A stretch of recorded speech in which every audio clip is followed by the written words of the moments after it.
Imagina que a casa do vizinho fica dando interferência ali para a entrada da sua casa o tempo todo. Então, de um lado aqui, a gente tem esse postinho de saúde que tem todas essas janelas voltadas para cá.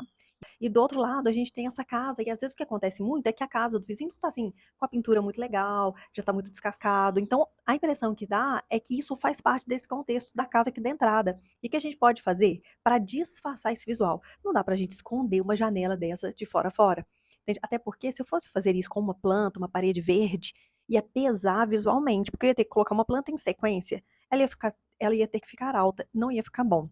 O que a gente pode é trabalhar camadas alta, média e camada baixa. Assim a gente consegue preencher a vista na escala humana. A pessoa que está entrando, que está participando ali daquele momento, de repente, de um bate-papo, de uma conversa, a casa tem uma varanda gostosa. Então ali eu vou ter palmeiras de 3 metros de altura, como a copa dela, né? Tá toda ali a folhagem concentrada na parte superior, vai disfarçar essa casa do vizinho, esse postinho. A camada média que vai preencher esse jardim e no final ali eu tenho essas plantas mais baixas que vão dar acabamento. Ou seja, não dá assim para esconder, às vezes, um detalhe do vizinho que a gente não gosta, uma janela que é voltada para a tua área. Mas dá para a gente trabalhar as camadas de plantas, que ao invés do olhar de quem está entrando se voltar para fora da tua área, da tua casa, pelo contrário.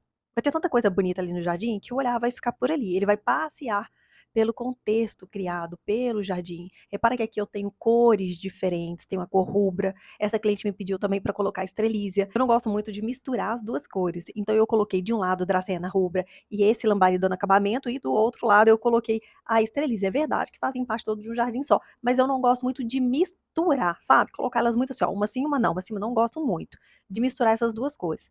Quando eu trabalho as duas no mesmo canteiro, que como foi o caso dessa cliente que tinha me pedido, eu coloco tons de verde mais escuro entre elas. Assim, esse tom de verde escuro, ele consegue absorver as cores que são mais fortes, que estão ali perto. Entende? Então, olha só como que eu trago para dentro desse contexto pontos estratégicos em que a pessoa que está passando por esse momento ali, né, entrando na casa, ela vai ver uma paisagem bonita, ela vai ver o jardim gostoso. Algumas plantas têm hastes flexíveis e elas vão balançando à medida que o vento passa por elas. Eu tenho as cores, é um jardim super bem preenchido. E o que acontece é que o vizinho, ele perde a importância. Não porque eu preocupei tanto com o vizinho escondê-lo, mas que eu preocupei em trazer de forma estratégica as plantas para preencher essa vista que eu tenho aqui na entrada da casa.